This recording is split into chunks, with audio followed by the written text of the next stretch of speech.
নতুন আরেকটি ভিডিও নিয়ে চলে আসছে আপনাদের সামনে। তো এখন দেখতে পাচ্ছেন যে আমি এক ভাইকে হেয়ার স্টাইল করছি। যদিও ভাইটি সেনাবাহিনীতে চাকরি করেন, তো তাদের যে তাদের কাটিংটা সেম কাটিং, বাট সবাইকে একই কাটিং দিতে হয়। তো এটা আসলে আর কি আমি শুনেছি গভর্নমেন্ট থেকে এদের পাস হয়ে আসে যে এই কাটিংটা আর কি গভর্নমেন্টের আন্ডারে যেসব প্রশাসনিক যারা চাকরি করেন, আর্মিরা বলেন, আপনার বিএসএফরা বলেন, বা ইন্ডিয়ান আর্মি বলেন, বা বাংলাদেশ বা ইন্ডিয়ার বাইরের যত রাষ্ট্রের ভিতর গভর্নমেন্টের আন্ডারে যারা প্রশাসনিক চাকরি করেন তাদের সবাই একই সেম কাটিং। এটা আসলে কিভাবে যে আসলে সম্ভব এটা আমি জানি না। এটা হয়তো সরকারিভাবে গভর্নমেন্ট থেকে এটা আসলে ওনাদের রায় হয়। জাস্ট উনি প্রতিনিয়ত আমার কাছ থেকে কাজ করেন। তো এই কাটিংটা আসলে সাপ্লাই করছে এই কারণে যে আসলে সেনাবাহিনী বা আর্মি কাটিং আমরা তাদের কিভাবে করি এটা আসলে আপনাদেরকে দেখানোর জন্য আর কি এই ভিডিওটা আপনাদের সামনে আমরা আপলোড দিয়েছি এবং আপনারা দেখতে পাচ্ছেন। তো আমাদের এই ভিডিওটা পুরোপুরি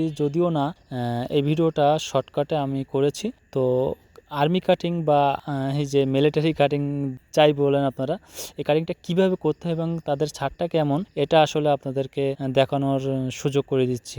তো দেখতে থাকুন এবং কাটিংটা কেমন লেগেছে অবশ্যই কমেন্টে জানিয়ে যাবেন। ভালো থাকবেন সবাই।